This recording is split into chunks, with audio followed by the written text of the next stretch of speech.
Welcome back to Worst Seats in the House. Michael Russo and Anthony LaPanta coming to you from the Aquarius Home Services studio. And next live show, October 30th at SplitRock. So October 30th at SplitRocks. And then our first show in November is November 4th at Tuttle's. So everybody come on out from that again. It'll be a busy week. Yeah, it'll be. It kind of goes into 2 weeks, so it works. But Anthony, we're in the throes of 5 games in 16 days. So going to be a lot to talk about over these next little while. A lot of off-day features and things like that. And Wild off to a 2-0-2 start. Haven't trailed in any game except actually. I guess technically when it most counts at the end. But they haven't played 1 second while behind in a game. They're the only team in the league that has not played a single second upside down on the scoreboard. And I will admit, I usually don't have a lot of empathy for you about anything, but I will say I was actually in the locker room last night kind of bummed because I know that you had to be at home just ticked off that you didn't get to call that goalie goal. You try not to be a fan as a sports writer, but even when we got done interviewing, Gustavsson yesterday, I just said to him, congratulations. That was exciting because I've covered this league for 30 years. I've never covered a goalie goal in person. And that was cool. It was cool to watch, and they haven't happened very often. There's only been 16 of them. Yep. And so that tells you how rare it is. I remember in Tampa last year, or a couple of years ago, where Kakkonen came close. Florida, yep. And he came close. And I always thought he might be a likely candidate because he was pretty aggressive with it. What I found most fascinating about it, and to answer your question, yes, I would have loved to have called the game. I always am bummed when we don't have the game. And especially when it's early in the year like this where you feel like you're just getting into the rhythm of the NHL schedule, of calling games, of the game day routine, all of that stuff, and it gets disrupted so fast just 3 games in. That would have been an exciting moment to call for sure. I thought what was really fascinating was listening to him after the game talk about the fact that during the timeout, Marc-Andre Fleury had told him, hey, we're up by 2. If you get the puck, you should take a shot. Yeah. And then he does. I don't know. Maybe he says that to him a lot, but it seemed really strange that it was just mentioned to him, 30 seconds before it happened? No, it's kind of cool. And, as he said after the game, up 1, you wouldn't do it because you don't want to risk icing, which I think Kakkonen did in Florida, if I remember correctly. But that one, just perfect. First of all, Buchnevich completely cooperated by just firing a puck chest high right toward his crest. He gloves it down, lays it on the ice, sits perfectly. And then what he said, and what made me ask the question is I happened to be at the press box elevator going down with Bill Guerin, Michael Murray, and Freddie Chabot, the goalie coach. And Freddie said that when they do these goalie goal drills in practice, that he's never able to airborne it. He's never able to sail it in the air, and he always complains that it's about his curve on his stick that doesn't allow it.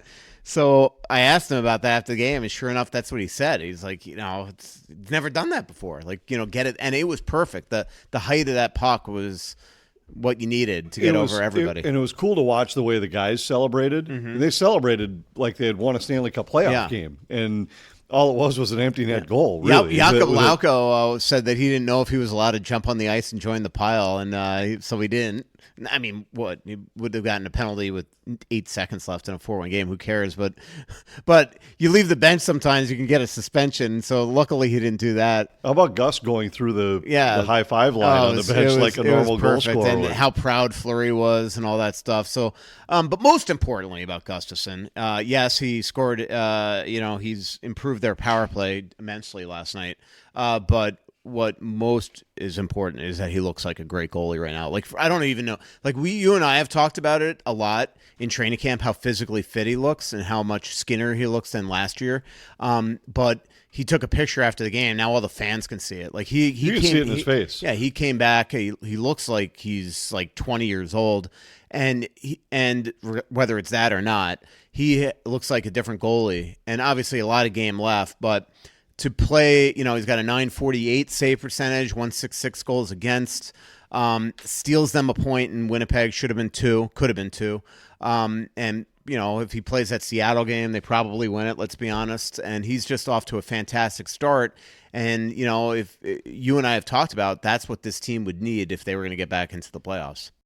And I felt like all they needed was average goaltending. If they get this kind of goaltending, they're going to be a tough team to beat because that goaltending has allowed them to withstand the injuries they've withstood already this year. 2 of those 4 games without Eriksson Ek, 2 of the 4 without Jared Spurgeon, 1 of the 4 without Marcus Johansson. That's significant. We've talked about it before. Joel Eriksson Ek might be the most irreplaceable player in the lineup, and yet they've found a way to win 3 out of 4 points on the road without him in the lineup, and it's due in large part to getting great goaltending. We've got a graphic we're going to use on Saturday night in Columbus that just looks at Gus's numbers this year compared to the run he was on at the end of the season 2 years ago, and they're very similar. This isn't so when you look at this, it shouldn't just be it's only 3 games, it could be a fluke. It's only 3 games, but it looks a lot like a guy we watched do this for 2.5 months. Absolutely. So good for Gus. And now the byproduct of that is Jesper Wallstedt and now what the plan will be for him, because the most important thing, the name of the game, is winning. Now, obviously, he can't be on the roster right now because of the injury situations. They need to have him down there just to, one, afford a player, because they can't afford, as I've written and talked a lot about, they can't even afford another league minimum player right now with him on the lineup. But they need to play games. And right now, you have Gus playing great, and you only have 5 games in the next 16 days with no back-to-back. So I got to think that they're going to keep him in Iowa a little bit to just play and get some games. Boy, I would. Yeah. And especially when you look at the way this trip is structured, where it's not only no back-to-backs, but it's a game in Columbus, 2 days off before a game in Florida, a day off, a game in Tampa, day off, a game in Philly. That's a day game, 2.5 days then before you play in Pittsburgh. I mean, you could, in theory, run the same guy out there for all 5 of these, but you certainly don't need 3 guys. There will be stretches in the schedule, even like what they just started with 3 games in 4 days and a back-to-back and a couple of road games in there. That would have been the spot where it would have been easy to get a third goalie in if you weren't in some of these other pinches that they're in. So I think right now is a logical time. Send him to Iowa and actually have him play in Iowa. And maybe toward the end of the trip, something's different. But right now, why not have them play games instead of be one of 3 when you realistically might only need 1 on this trip? Yeah, they'll get them games later in the season. I just don't think there's a necessity now. The only way, to me, it makes sense to bring them on the trip is if you just want them to be part of the bonding and stuff like that. But I think games are more important. They play Saturday and Sunday, I think, in Iowa. Give them at least one of the games on Saturday, and then see. And if you really want them to be a part of the bonding, you could play Saturday, Sunday, and then join the team down in Fort Lauderdale. Right, and then send them back even. And you go down there, spend Monday, Tuesday, Wednesday, Thursday. It would be, I guess, because we play Thursday night in Tampa, and then when the team goes back up to Philly, even if he hasn't played, then you could send him back to Iowa if you just want him to be around the guys, around the practices, around the coaches, that kind of. There's ways to make it work. I know Flower doesn't love playing in Pittsburgh, but this will be his last trip there as an NHL player, and so one would expect him to play that game. But you got to almost wonder if he plays before then. Obviously, not great in his first game, and Gus is on fire right now. Well, and if you start to look at it going backward, if he is going to play in Pittsburgh, that means he's not going to play in Philly, probably. If you got to figure Gus is going to get the start in Columbus. Yeah. So if you're in Columbus and you have 2 off days before you play Florida, I suppose maybe you give him one of the Florida or Tampa games, because you do have to get him back in the net. And even though you can look at the numbers and say, all right, well, Gustafsson played 3 games and the goals against are different than they were in the one game Fleury played, where you would have needed 5 to win. It isn't like you look at the goals. They weren't any ridiculous, egregious, soft goals, but just goals that you just have to wonder with how locked in Gus is, does he make that save? And so because of that, number one, it's hard to not keep running with Gus, but number 2, you do have to also look and say, it's one start for Fleury. You can't put a guy on the shelf for a month because of that start. It wasn't that. It wasn't that bad. I mean, the only way. To your point, I bet you it would make sense to get him into one of those 2. A lot of it will depend. Like if Gus is lights out and Columbus and Florida. I don't know if you just mess with it, because the other thing with having, I know everybody plays 82 games, but with 5 games in 16 days, you want to get points too, because cosmetically, you're going to suddenly be toward the middle of the standings if you're, only go 3-2 in these 5 games. So, I think that with a 12-day road trip, it'll be interesting how they handle this. Kirill Kaprizov played 27 minutes, 59 seconds last night, 6th most ice time by a forward since 2000 without a shot on goal. But, my goodness, 2 incredible assists. One where he steals the puck right off by pressuring Nick Leddy. And then, obviously, Zuccarello, of course, tried to go back to Kaprizov, hits skate and goes right to Rossi for the big third goal. But that first goal, Anthony, that, you know what makes me nervous? I love Brock Faber, but that is not a natural thing to him, that drop pass in the neutrals. Everyone is hairy. They're always adventurous. We talked about it last year so often that you've got half a rink to throw the puck into an area. And usually a drop pass is just a backhanded thing into open space. He always banks it off the wall. And I think some other teams are starting to see that because they're pressuring him a little bit differently and trying to force him into mistakes. But anyway, he's made a couple. Yeah. But then Kaprizov saves the day, and what an entry. Unbelievable. Yeah. And Kaprizov's been great. I think this might be as good a start as he's had. We showed his numbers, and he's had some good starts points-wise, but this just feels different. And maybe it's just because you have last year's start in your mind where something looked off. He was missing one-timers. He was missing open nets. He was flubbing shots that you just never see him miss. And even though he still was close to a point-a-game guy for the first couple months of the year, it just never quite looked right. He looks right now. He looks like himself. He looks like a guy who's a 50-goal, 100-point guy. That it was a weird game last night because they had 5 shots through 36 minutes, but it really never felt like they were on the ropes. They had the puck a lot. They defended really well, but they just, what was aggravating about the game is every time they got in the offensive zone, it's like they didn't put shots on net. Even that Gaudreau penalty that actually led to the shorthanded goal. I mean, they were in the offensive zone for 1 minute, didn't come close to a shot, and then it ends with a Gaudreau penalty. Yeah, and I thought they were just patient. Yeah. It was kind of what was there, and St. Louis was the same way going the other way. They defended well. St. Louis was kept to the outside. There were some stretches where the Blues had the puck in the zone for a long time and never really got a good look either. It was just the way the game was played. It looked like 2 teams that are committed to the way they have to play, and that's why the Blues have been off to a decent start. But I think it's 2 teams that know that they're not going to beat you sprinting up and down the ice trying to beat you 6-5. It just isn't going to happen. Yeah, and Marco Rossi's goal definitely took the wind out of their sails because the Wild were just dominant in the third period.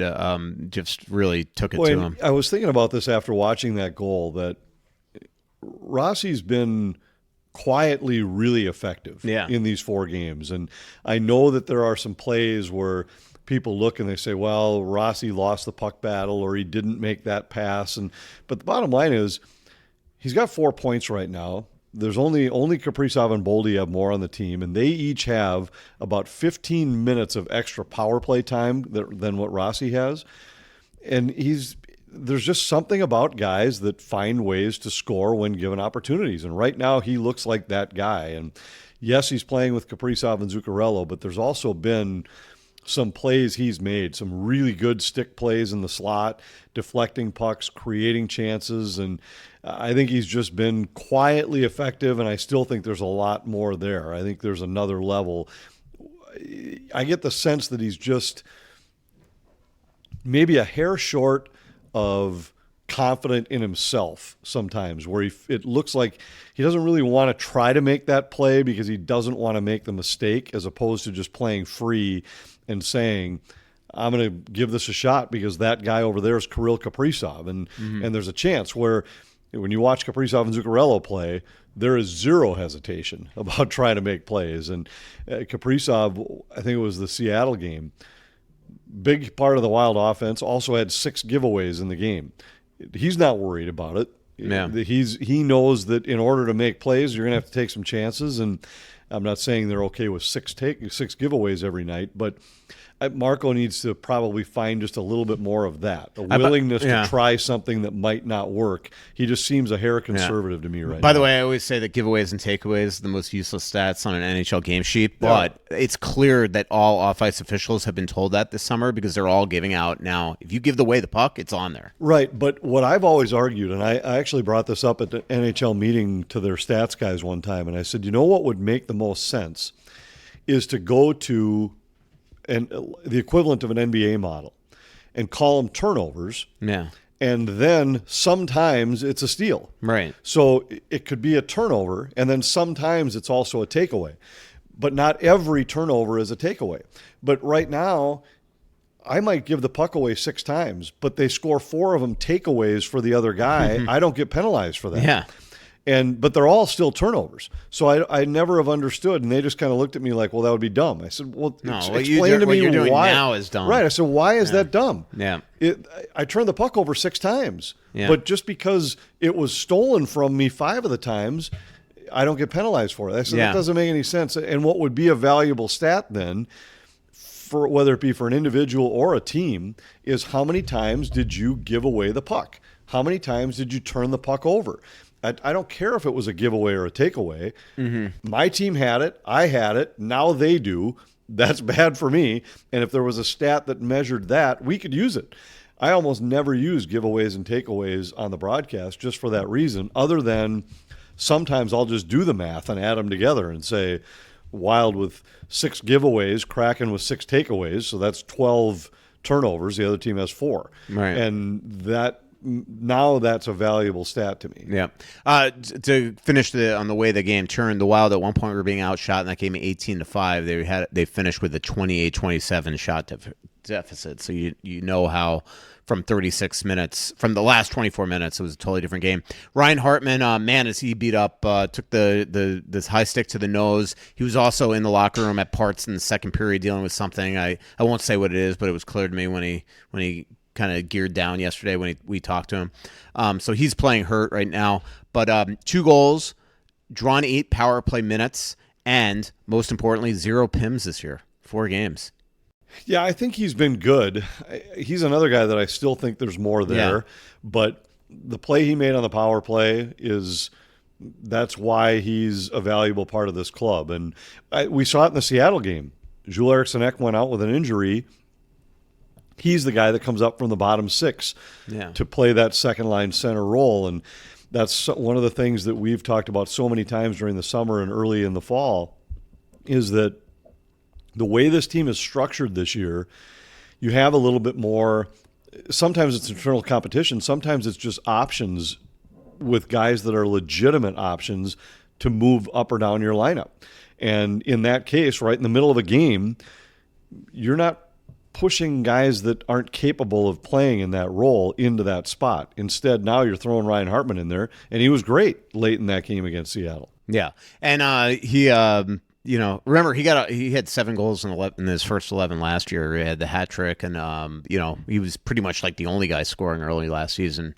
What do you think of like Foligno and Trenin started? I will say Trenin, I thought yesterday was by far his best game, showed me really nothing in his first 3. But they haven't been very effective yet.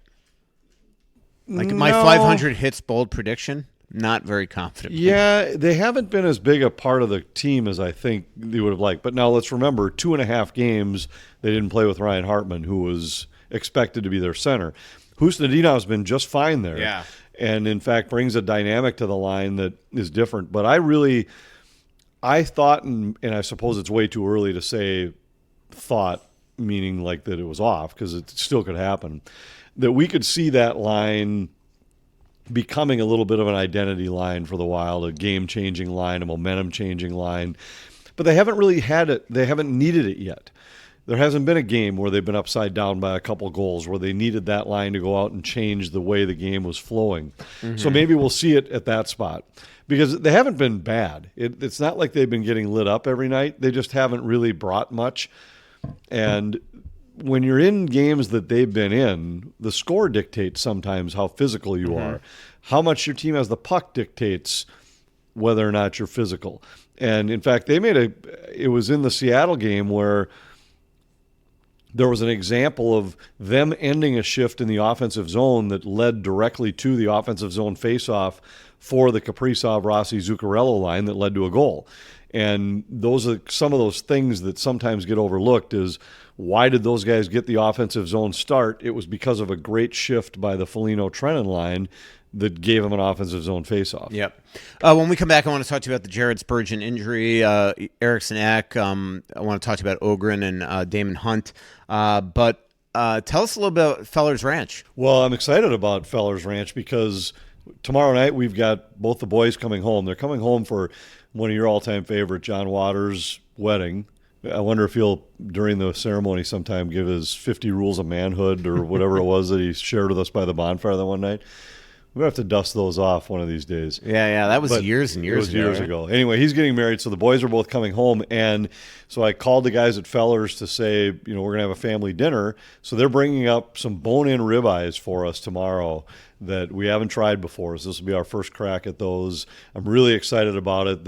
And their ribeyes are terrific. I think we talked about marbling on an earlier show. Their marbling level for these ribeyes is way beyond USDA prime. It overlaps with what the Kobe region in Japan has to have to call it an A5 Wagyu, which I'm sure people have heard about that's kind of looked at as the premier Wagyu that you can get. And they have to be a 6 on the marbling scale for Feller's to sell it as a ribeye.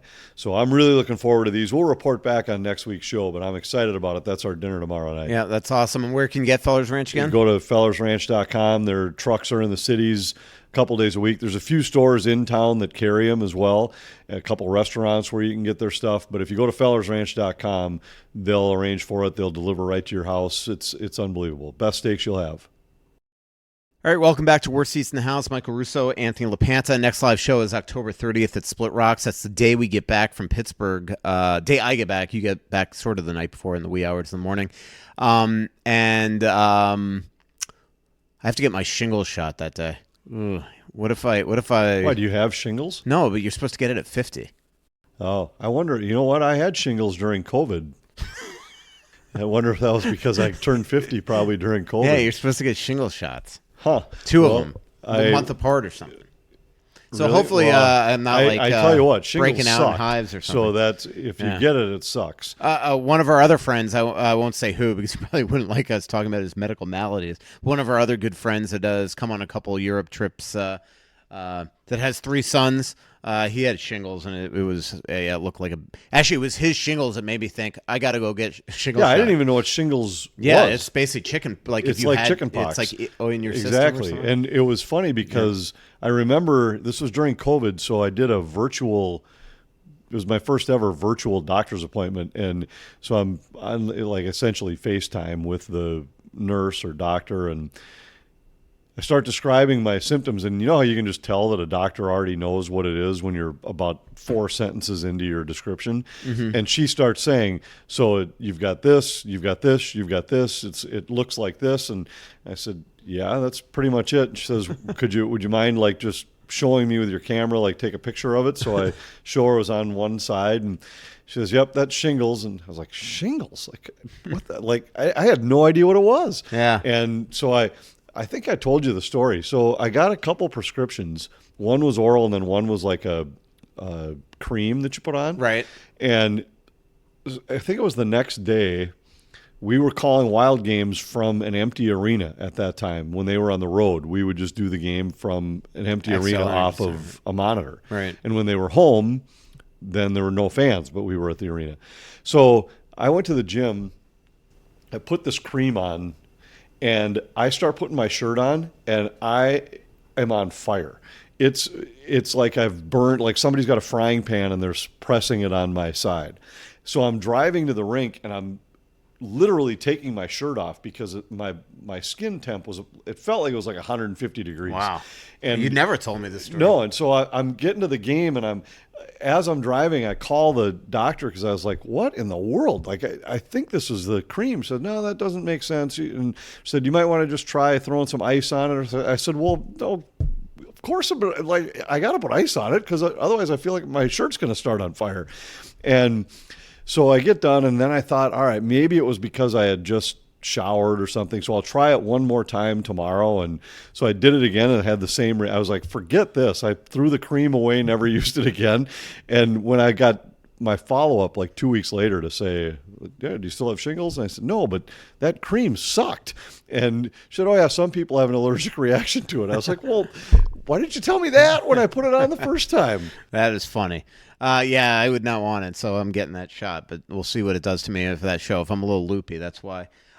So I'm flying to Winnipeg the other day, and I'm honestly, I guess, sitting in my seat. I pull out my laptop immediately before we take off because that's a quick flight, and I had to write a freelance piece for Minnesota Hockey Journal on Travis Boyd. So now we land in Winnipeg. We get up, and all of a sudden, right in front of me, Travis Boyd. I never even saw him get on the plane. So that's when I tweeted, like, Boyd was recalled. But just how funny it was that I was writing a feature on Boyd with him directly in front of me. And then we get off the plane. You have been known to be oblivious to your surroundings. But obviously, Boyd's up there. He was basically insurance if somebody else got hurt, which kind of John Hines alluded to. Eriksson Ek broke his nose. Luckily, no cheek bone, no orbital bone, nothing. It is apparently just the broken bone. By the time this podcast comes out, we'll see him if he practices on Thursday at the outdoor practice in St. Louis Park, although maybe they don't have him in that one and have him in the Friday one. I don't know. That'll be up to him. Spurgeon's the big deal now, though. That was the big news when we were up in Winnipeg as well. Woke up. He did get twisted up in the third period, as a couple people have pointed out to me, but woke up in Winnipeg not feeling great. Reported it to the trainers. They flew him back. And now the worry is, all right, is this related to what he had last year? Is it not? Even if it's not a big deal, do they let it calm down if it is related? Where do you think this goes here? Well, I mean, obviously we don't know. We don't know. Yeah. So that'll be the answer to where it goes. I think there's always a concern whenever you start to talk about a guy that's at his age, at his point in his career, that had the surgeries in the offseason. Immediately you're going to wonder, like, is this related somehow? I don't know that it is. Yeah, but and what I wrote in my story after that game, Anthony, is that, like, the Wild are always very, conservative, giving out injuries and timetables and things like that. And this is one of Bill Guerin's things. He doesn't want guys to be targeted.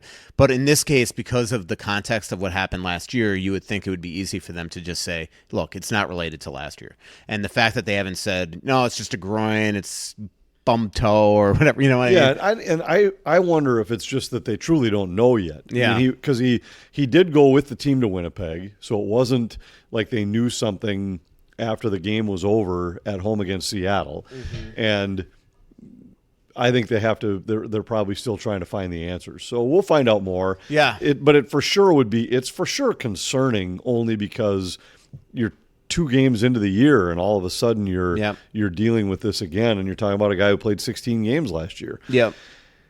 Do you think they have, if they have to have an extended time without Spurgeon right now, do you think it's going to be they would have to solve that with a trade, or do you think they have the depth bringing a guy like Damon Hunt up? Who's been good is John Merrill. He's actually had a good start to his year.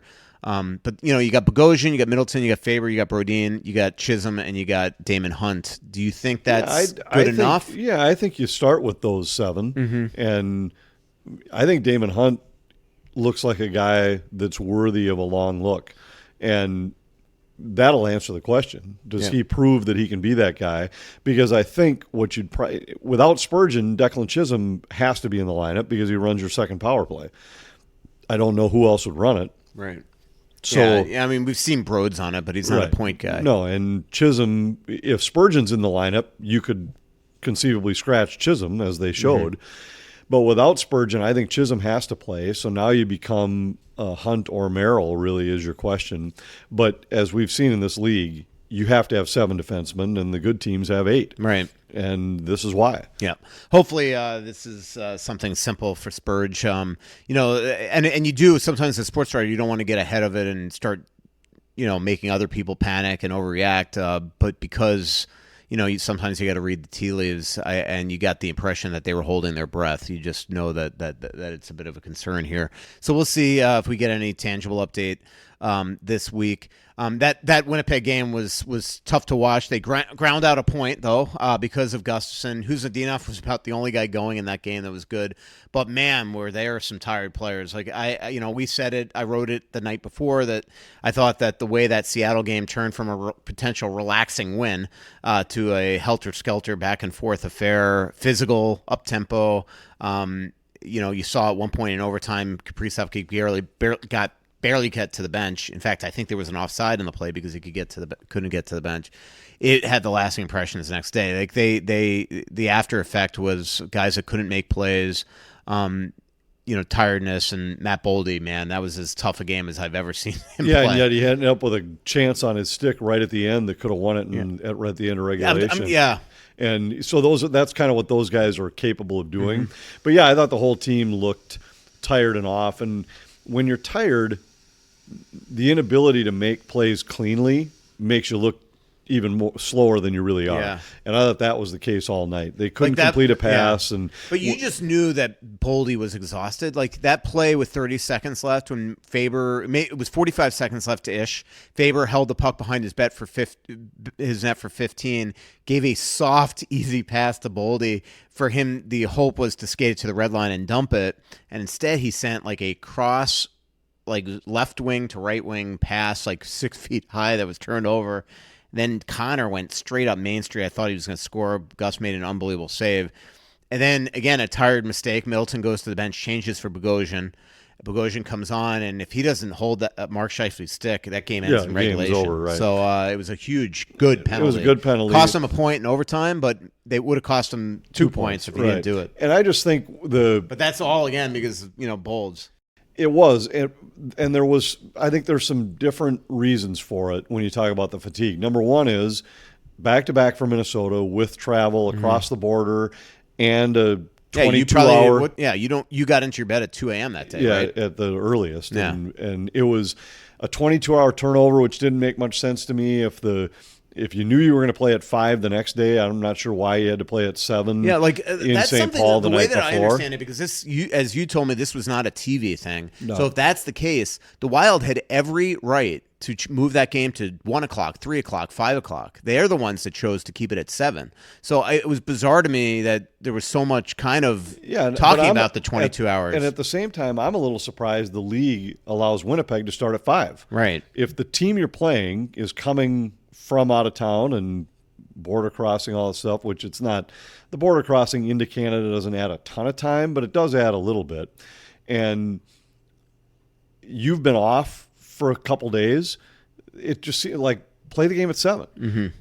There's that. So then the second By part the way, is, the Wild, the next time they play them, same scenario. Is it really? Second of back-to-back. And it always is. It's always and it's crazy. And it's amazing how many times Winnipeg gets teams on the second of back-to-back the night after they played in St. Paul. Yeah. We looked at it last year, and I think it was, I don't remember for sure, so I think it was 8 times teams played here and then played in Winnipeg the next night, and it was only 4 going the other way, where the Wild got the tired opponent having played in Winnipeg the night before. I think I'm right on that. We looked it up.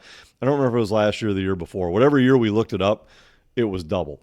But so I think there was that. Then you throw on top of it that the game the night before goes to a shootout, so your best players are playing an extra 2, 3, 4 minutes of time down the stretch and through overtime because the game was tight.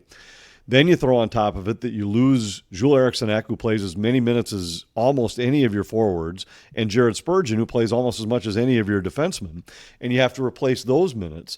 So there were a lot of things, a lot of reasons. And then I think the biggest thing is it's the first week of the season. Guys aren't in their mid-season legs yet, where if you have a back-to-back in January, it probably doesn't affect you as much as it does right now as guys are starting to they're still not into mid-season form yet. So I think for all those reasons, it was understandable for the Wild to look a little more fatigued than you normally might on the second of back-to-backs. And then they just weren't efficient enough. They didn't move the puck efficiently enough to cover for tired legs. What we didn't talk about was the whole elbow on Eriksson, but then the call on Brodin. It was brutal. And then I'm sorry, I get that you're allowed to now turn your skate on these redirections, but that was a kick. It was a kick. Like like that whole scenario is what turned the entire game around. So the Eriksson one, I watched it live. I didn't think anything of it. I thought the guy was playing the puck. Even on the replay, that one I'm 100% okay with. If it was I'm not even sure it was a penalty, but if it was, I'm okay with it being missed because I don't think it was an obvious call. And actually, if I was the official, I'm not sure I call a penalty on that play. The Brodin trip was absolutely ludicrous. I just don't even understand what you could even see it. He has the puck. Yes. He has the puck, and I don't know if Tanev's snapping his head back, but that was to try to draw a high sticking call. But I don't know if that actually got. I will say this: if you look at the replay, the reason why is he got a skate. His skate right. hit him. Yeah. But I thought that it looked like he was trying to draw a penalty with it. So I was just saying, like, maybe that's what an official saw, and that prompted him to, okay, I'm just going to call the trip. But it was a ridiculous. And the miss. Wild were buzzing at that. They were, and they were in control of the game. Yeah, and in the game, and it totally changes everything. Changes the game. Yeah. And I know Brodin said the official came and apologized to him later that he saw the replay, but that's a call that you just can't miss, and that's one that you. And by the way, the next night, Trennan is called for a tripping that wasn't a tripping on the Mesnikov. Well, and they missed the too many men on Winnipeg. That was insane. I don't know, what were they talking about? Right, and so when we first saw it, and I called it right away on the broadcast, I said, that's the guy coming on. A guy had jumped on the ice. A guy's heading to the bench. The guy heading to the bench stops to play the puck, so the other guy turns to run back to the bench, but he didn't get back yet. Yeah. So I don't know what the rationale was, because if you're going to say that the guy was within a stride or two of the bench, well, he should have never been he technically wasn't on the ice yet anyway. So I thought that was a bad miss, and the fact that they talked about it and came up with no penalty was bizarre. Yeah. But the Brodin trip was just one of those that seems to go against you when things aren't going your way. Those are the kind of calls that go against you, and then Minnesota's penalty kill wasn't good enough to get it to make it be a non-factor. Yeah. So you had a chance, but at that point they were up a goal in the game. They were buzzing. The next goal, if they get it, probably seals the outcome, and instead now Seattle's right back in it. Yeah. I don't know how many games I've covered where a goalie has been pulled in the final seconds of a period and it actually works. And 2.9 was aggressive. Yeah. Because normally you don't see it unless it's like 1, 1.5, right. whatever. And 2.9 was aggressive. But what was really interesting is that whole scenario, if you think about their previous shift. So Ryan Hartman was taking the draws on that side all period, his weak side. Now, he wasn't good. He was 1 for 7 in the period. But what happened on the previous shift, which was about 2.5 minutes left in the period, against Adam Lowry, what are the chances? Hartman gets kicked out. Boldy goes in, wins it cleanly. So now that line's out there. It's a defensive zone draw. It's Adam Lowry. The coaches remember this, that Matt Boldy just scorched him in the circle. And they throw Boldy in there to take the draw, and then they have 4 guys lined up there in the box, and the perfect shot. I mean, Scheifele just missed them all. You know what's funny? I was talking to Filip Gustavsson after the game. I'm like, "What'd you see on the 6-on-5?" And he goes, "It was a 6-on-5." He didn't know yet until after the game that they had actually scored with the extra attacker there. But you see that all the time. I'd even take it one step further. If Jules Eriksson is playing, he's on that face-off. Yeah. And the one thing that you can't let happen is to get beat clean. Yeah. Eriksson at least gets a tie-up there, and with a tie-up, the period comes to an end, and Boldy just got beat clean. Yeah. When we come back, I want to talk to you a little bit about Dylan Guenther, who I whined about last week. I didn't have in my starting lineup in Donkey League. What does he do? Scores 5 goals. Ticked me off. I want to talk to you about the Avs, the Oilers. I got to tell you about this Uber ride that Joe O'Donnell and I had in St. Louis. It was beyond belief. And then I wanted to talk to you about the Johnny Gaudreau, tribute the other night, and something that I said on the podcast like a month ago that actually happened there with the 13-second runoff. We'll be right back on Worst Seats in the House. Hey, it's Russo for Aquarius Home Services. The leaves are falling and so are the savings. Get ready to bundle up this season with the Aquarius Apex 15, your all-in-one high-efficiency heating and cooling system. Imagine a high-efficiency heating and cooling system, a heat pump, an air purification system, and a best-in-class 15-year parts and labor warranty program, all bundled together. Oh, and did I mention you could save up to $8,000? Don't miss out on this cozy deal. Schedule your free new system consultation at AquariusHomeservices.com. Aquarius, earning the right to be recommended, and don't forget to mention that Russo sent you. Get $250 when you switch to a Royal Credit Union checking account. Switch to Royal's Smart Checking account and enjoy no monthly fees or minimum balance, free mobile check deposits, and surcharge-free access to over 40,000 ATMs nationwide. Getting your $250 is easy. Open your Royal checking account by October 19, receive 2 payroll direct deposits, and you'll receive $250.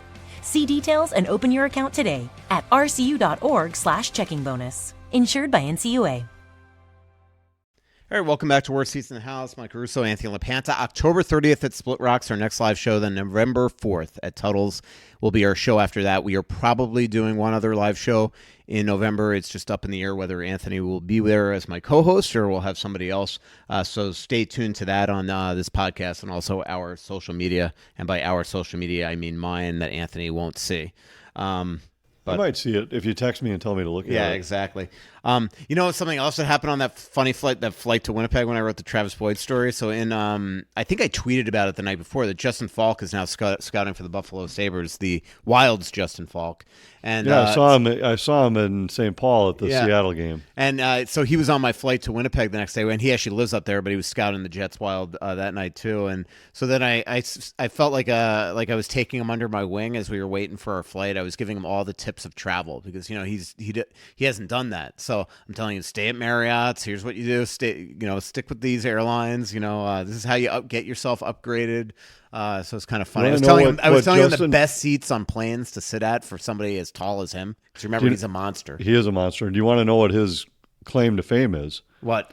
He is responsible for my nickname being the Panther. No way. Yep. So first year I was traveling with the Wild, he used to sit next to Jared Spurgeon on the flights. And the way the planes were configured then, I sat in the row right behind them. And every time I would get on the plane, he would hum the theme from the Pink Panther. And so he and Jared Spurgeon started calling me Panther. Right. And it stuck because all the other guys in the broadcast team were back there, so they started calling me that. Then it was Mike Yo all of a sudden picked up on it. He started calling, and then so all the coaches did, and then it never has gone away. That is all funny. because of Justin Falk. Yeah. And then the other thing is, so now coming back from the game, we were on the 6:55 flight. All of a sudden, the entire Bally's crew shows up. You and Gorg and Matt and Carter, because you were not doing the game in St. Louis. And you were already at the airport when we showed up? When you and Carter showed up. Gorg and Matt beat me. And you already had me all up in arms about a lot of stuff. And then, of course, you show up in full golf attire. Clearly not going right from the airport to go play golf, which also bothered me. And then the other thing that you didn't tell me until I was halfway back on the plane ride, while you're probably sleeping back in steerage, that Margot texted me, is that Phil broke into Gianni's room and ate some chocolate, and you didn't tell me that he was like dying. I probably didn't know that yet at that time. I knew he had. Trying to remember when I became aware. I knew the night before he had eaten chocolate, but I hadn't talked to Margot that morning, so I had no idea how touch and go it was for young Phil. So you didn't even think maybe I should check in to make sure that he I think I texted her in the morning before I left, but she didn't respond, so I didn't talk to her until I landed. Yeah, so I'm halfway home with you on the plane, knowing that Phil is my favorite of all your dogs. And you didn't tell me, and I let Margot know that I wasn't appreciative of that fact. That I didn't share any news? Yeah, exactly. So I got to just tell you a quick story that everybody will get a kick out of in St. Louis. So I had dinner with Joe O'Donnell the night before the game at a really cool restaurant on the hill there, the Italian restaurant. Charlie, I think it's pronounced Gito's. Good place. You'd love it. Right up your alley. We haven't been out to the hill for a few years. Yeah, I know. We used to go to LaRusso's all the time, and then he died, the owner, but we haven't been back. Yeah, because the last time... We go to Tony's now, and Paul Manos. Yeah, one of the times that I went to try to go back to the hill, I checked in with LaRusso's, and I think they weren't open on a Monday or something. Yeah. That Tony's by your hotel is awesome. And then Paul Manos. Paul Manos is just a hike, unfortunately. Right. It's out in Chesterfield where Luke Cunnan is from. But anyway... But that place, by the way, if you were in St. Louis, you got to go to Paul Mano's. This place is like hockey haven. It's outstanding. The food's good. Service is great. Yeah, the ambiance is like right out of Italy, or a New York Italian restaurant. So anyway, so Joe orders the Uber. I'm sharing Uber back to the Ritz because of that incredible cigar club at the Ritz that I wanted to hang out at. So I share an Uber back with with this thing. So all of a sudden. And you know me, when I order an Uber, I'm getting an XL, all right? No offense. Joe did not order the XL. He ordered the Mini X. So this little hatchback comes. I mean, it is a little car. And the first thing I notice as I'm walking up to this, he goes to the passenger side back seat. I'm going to the driver's side back seat. Is I look in the trunk, and it is filled to the brim with just crap.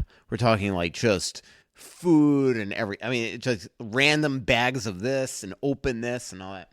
So we get in. The passenger side seat from the front is in Joe's knees in this thing. He cannot move, and Joe is not a big guy. But I have all the legroom in the world because this guy who's only about 30, he is seat all the way up in front of the steering wheel. So now because I get such a good view of the passenger because I got like nothing in front of me because he's so far up. First of all, in his open glove compartment, I see like 25 prescription bottles. Then I see on his right passenger seat is an ear irrigator that's open, that's been used, Q-tips that are like randomly just strung out there, and those golden Oreos. All right. So this is like... You've just mentioned, I don't know what an ear irrigator is. Ear irrigator is like when you have wax that's embedded in your ear, you could put this stuff in there and essentially it's like sucks it out. Okay, and I don't know what a golden Oreo is. So it just not regular Oreos, or like the golden type, like white and like the white bag of Oreos. Like anyway, I just thought it was weird because who eats those? I can't remember the last time I had an Oreo. I was Oreos like 8. I used to love Oreos, but anyway, so now I'm like smelling something, and I'm like looking around, and I look in his left hand, and he's holding a hot dog, like it is. I don't even like he's holding a glass of water. So he's got it around the bun, straight up, and he is eating it like I mean, it is a sight to be seen how he is eating his hot dog. And then after he takes his bite, he is squeezing the bun with the hot dog in it, where like the juices are coming out of the top of the hot dog, and then he would pull it back to this is while he's driving us, pull it back to his mouth and start sucking the juice of the hot dog out. Then. I think I might have just said, hey, we're good at the corner right here. With part of the hot dog in his hand, he's got his phone that is telling him where to go to bring us back to the Ritz there in Clayton. And he's holding it in front of his face. So not like that holding it and then putting it down. And remember, you're on that highway for a good little bit from the hill to the Clayton. So like you could look at it and know that you're going to, what exit we're going straight for a long time. Exactly. He's got it the entire time that he's driving 70 on this highway, not putting it down, not having it in a holder. And I'm looking at it, and now Joe and I are like texting each other, like should we like wish our loved ones goodbye? Like this is getting really scary. So we finally get out. We finally get out at the hotel, and Joe and I, it was like a comedy scene of us dissecting everything that just happened in this freaking Uber. So even Joe, his last line is he's like rating the guy. He goes, I think it's time for me to upgrade to XL. Like, yeah, I think so. It was unbelievable. Wanted to talk to you about the Avs and the Oilers. We talked on last week's show that I think the Avs are going to take a significant step back this year. And I know, again, we always overreact to the starts of seasons. The Wild, after the Winnipeg game, I don't think a lot of people were super happy with the way the team was playing. Now they're 2-2, and it's like everything's positive, and they haven't trailed in any game. And so same thing. That means really nothing in the grand scheme of 82 games. Same thing with the Avs. But the Avs' depth and their goaltending woes are so far apparent. It depends on how you're losing. Yeah. And they're not losing like a team that's on the verge of winning. And you're seeing the frustration. Like McKinnon's going nuts on the ice. And he should. And we agreed that I still think Colorado's I think they're going to be in the playoffs, and we talk about it a lot. You lose 3 in a row in January, even playing poorly, give up 8 6-4, whatever it's been in the 4 games or 3 games. And you probably just look at it as a blip on the radar. But when it's the first 3, there's more light on it. But in this case, I think there is more light on it because it's a different team and the depth isn't there. Outside of the top 2 defensemen, I don't know who you're going to lean on. I'm not necessarily – I mean, Georgiev's not going to have a goals against of 6, but it isn't like he's going to go on a run where it's 1.5 either. And their top line has to be it's the only line that's going to score consistently. And I know there are some like, well, wait till Nichushkin gets back. Wait till Landeskog's back. Well, I'll believe Landeskog when I see it. I've always been a fan of his. I like him as a player. But it's been 2 years since we've seen this guy now. And now he's got like a new knee. Right. I mean, he might never be the same player he was. In all likelihood, he isn't going to be the same player he ever used to be. And it's a different Colorado club. Edmonton is Edmonton. They're going to have stretches we said like this on last week's show too, right. that like Edmonton, like at some point they're going to have like a horrible stretch. Right, and then they did win last night though. At some point, they'll probably win 12 in a row. And I don't even want to like voice my opinion about Edmonton because I've been off on this club for a while, but this is why they're Edmonton. They play disinterested hockey in their own zone for a while, and then they just bank on the fact that their skill will allow them to rip off 10, 12. Last year it cost their coach his job. And, then they were one of the best teams in hockey the rest of the way. A couple of years ago they finished the season, like 15-0-1 or 14-0-1 or something like that on a run into the playoffs. But they also have stretches like this where they'll drop 8 out of 10 and look like a team that has no idea what's happening when the puck's in their zone. We'll see if they're good enough to score their way out of this year. I don't know. The one team that I said was going to take a step back is Winnipeg, and they're off to a 3-0 start. They've actually won 11 straight regular season games, but Nashville. They seem to be taking pride in the fact that they're like everybody was overlooking them. And so Winnipeg, if they get goaltending like Hellebuck has given them early, they're going to be a factor. Yeah. I don't think they're a contender to win the division. And the Predators, I haven't seen one game, but what's going on there? Andrew Brunette lit them up, said they're playing fire wagon hockey right now. I know you were higher on them than I was coming into the season. I still think I'm not as sold on the acquisitions they made. These are all guys that I just don't know how they all fit together. And maybe that's what's happening for them. I haven't watched much of them either. I watched a little bit of one game, and they were down 3 pretty fast. And they were, when they turned it around last year, it was Roman Josi, it was Juuse Saros, and Philip Forsberg. And then everybody else was just doing just enough. But they were riding those 2 guys. Those 2 guys were dominating games. And if Saros does that, kind of like Hellebuck and Winnipeg, they're going to be fine. I still think they're probably a playoff team, but I just don't think that the amount of turnover they had and the guys that they acquired that are for sure, they're not done, but they're past their prime years. They're past their peak.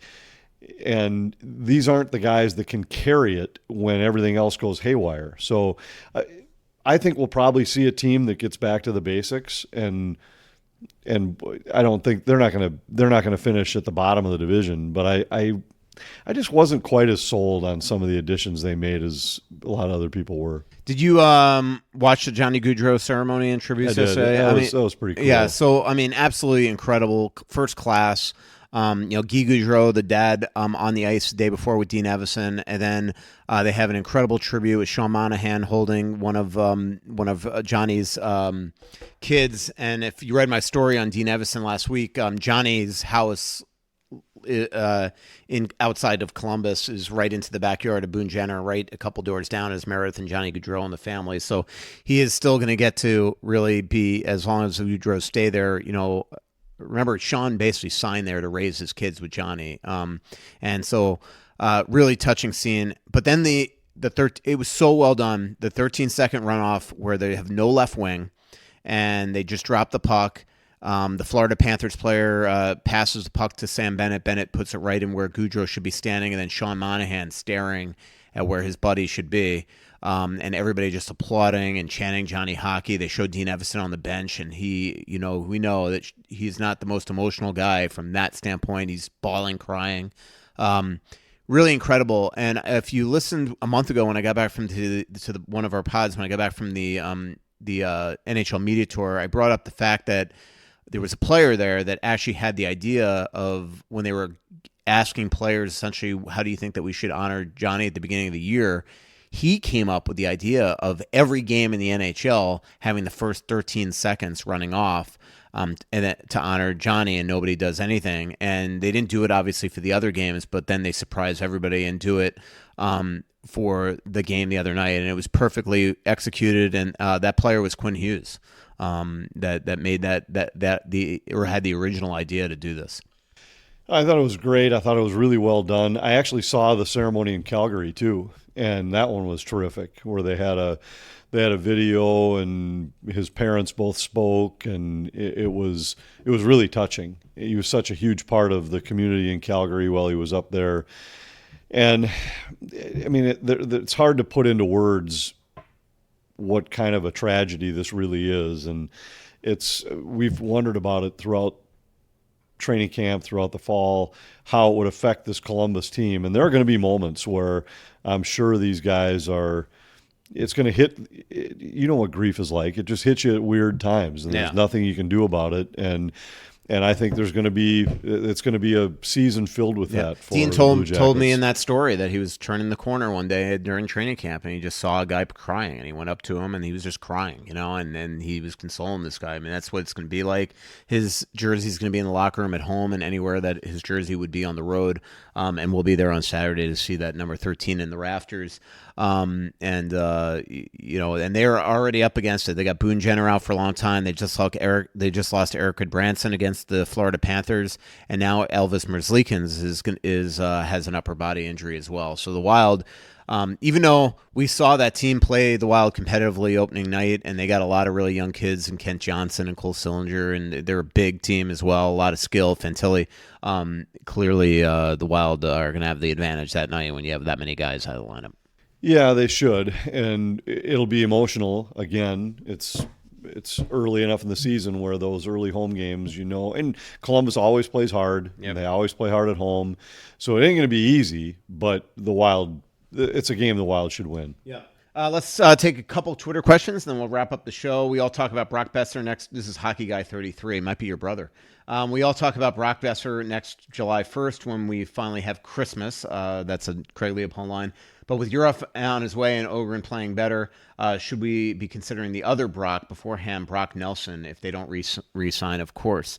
It's funny. I have an immense growing respect for Brock Nelson. I love Brock Nelson. Brock Nelson. I was watching that Colorado game the other day that he scored a couple goals in. He'd fit in perfectly. And he's playing his best hockey at this point in his career. The last 3 or 4 years. Problem is, you're probably gonna have to give him a lot of money, and he's not a young pup anymore. No, he's not. But he's just a terrific young man too. I've known Brock for a long time, going back to his high school days, and he was my cousin's tennis partner in the summertime. Is that right? Yeah, I think they still are. He just is I chatted with him for a long time last year. Last year when it was the day that Vinny Lettieri scored for the Wild against the Islanders in New York, and with Louis on the call. And I ran into Brock in the hallway that night and chatted with him for a good 5-10 minutes after the game, and then he wanted to go see Vinny and congratulate him. And he's just a first-class guy, and I've always been a big fan of the way he plays, but his numbers the last 3 or 4 years are amazing. Yeah, I mean, he'd be definitely one of those big fish. Besser makes a lot of sense as well in the context that you could always move Boldy to the left wing, and Zuccarello's only got 1 year left on his contract. So if you have Urov coming and Rossi here and Eriksson, you could put different guys at wing, but you could have a Boldy and Besser. You can have a Kaprizov and Besser. It would make some sense. So I think those guys make both sense. Obviously, they're going to have to count a lot of money and things like that. We talked about Wallstedt on here. Joey Boatwater wants to know, I'd like to know what bottle of wine LaPanta is saving for the Wild Stanley Cup victory parade on West 7th. Will he be drinking a vintage Bordeaux or a high-quality box of Franzia straight from the nozzle? It won't be either. It'll be... You're an Italian red guy. It'll be an Italian red. I don't have a specific It's got to be an bottle, Antinori, but some Antinori. I've got a couple Antinoris down in the fridge in the basement, but there's a... I'll have to think about that. I think it'll probably be a different one than the Antinori. I've got a couple good Brunellos that I'm really excited about that might be coming of age in a year or two, so they better get things going fast. Fetty Dean goes, is there a single Wild moment Anthony wishes he could have called but not was on a national game like last night's Gus Bus? Anyone that like you remember sitting here? I remember there was one game last year where the Wild scored 7 or 8 goals and you didn't get to call it, and I was thinking like, I bet Anthony is just livid. Well, there was the one where they scored 10. I was on the call. You didn't get to watch it because you were flying. You were flying to Winnipeg or driving to Winnipeg or something. Yeah, I picked the wrong game to go to. Yeah, I don't remember the specific game. I want to say it was in St. Louis maybe, but it was a key game in a playoff race. I mean, any of the playoff games that National took away from us in those early years would be the ones that would jump out at me because, well, I say this, any of those second round games, the 2 years they played Chicago, any one of them, there were, probably the year the Wild won a couple games. I'd guess those, I don't remember the specific games or anything, but that's one of the things that is one of the big drawbacks to being the TV guy is that when the team gets to the second round of the playoffs, then we don't get the games anymore. We did pre- and post-game shows, so we were still involved and still traveled with the team and everything, but those were probably the most disappointing, was to get to the second round. I remember getting on the plane after Niederreiter's Game 7 winner in Denver, and it was the highlight of my career. It was a great moment. I liked my call and everything was great. But I was getting on the plane to fly directly to Chicago, and I remember I got a lot of people that had reached out on social media that were complimentary and everything, and as I was reading through some of them, it kind of hit you that, well, now I don't get to do the games here. It was a little bit of a letdown because I'm going to be doing pre- and post-game interviews and things in Chicago here for games 1 and 2. Yeah.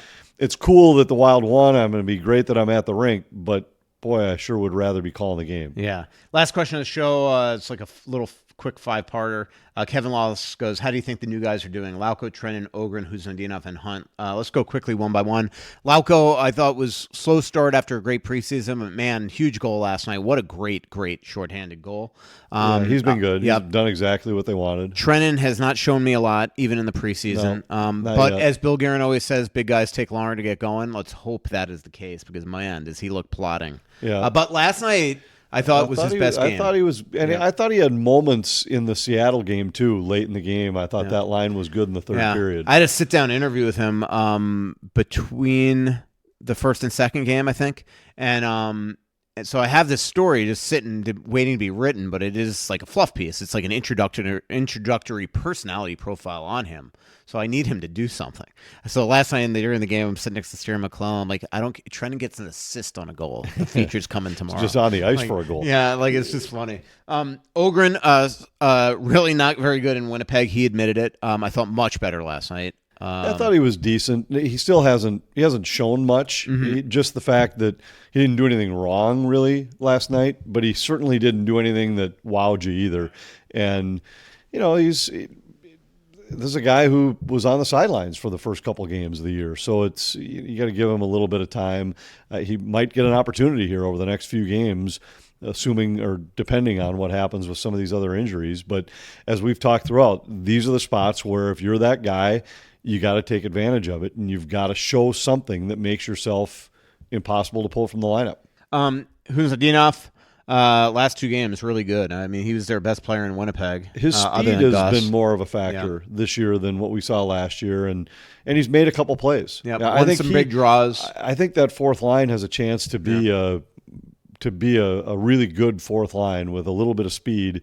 Freddie Gaudreau's been a little hit or miss so far in the first 4 games, but Lauko and Husadina have been good. And then lastly, short sample size, Damon Hunt was up, made his season debut yesterday. A couple times got walked, but recovered on both of them. And then out there, I mean, the one thing that that I guess it would be Jack Capuano, that's the one throwing out the D right now, kept on throwing him out there. In the third period, late in the second, even after a couple of those ones where, guys were walking around him. And he had one shift where he made a couple great plays. You could just see the talent there. And what's impressive to me is that in an organization that I don't know if they're as high on all these deep prospects as they once were, but he was grouped in with about 7 of them. But he was always sort of in the middle. You talked about Lambos and you talked about Spacek and O'Rourke and all those guys. Like, he's jumped to the top. Yeah, he for sure has put himself ahead of all those guys, at least right now. Yeah, those guys got to get better because some of those guys really had bad years last year. All right, good show. We're going to not be doing a show next week because we're on the road, and also this is our 3rd show of the month. So our 4th show of the month is that October 30th live show at SplitRocks, and then November 4th at Tuttle's. So hope everybody comes out for that. Well, we might have a second show as well in November. Hopefully Phil stays out of the chocolate, or at a minimum you can communicate with me and tell me how he's doing. My saint is doing over there. I thought you followed Margot's. I know, but she didn't luckily put Snapchats of Phil she doesn't throwing give health up updates on there. No, she I didn't need to see the ugliness that Margot was apparently dealing with.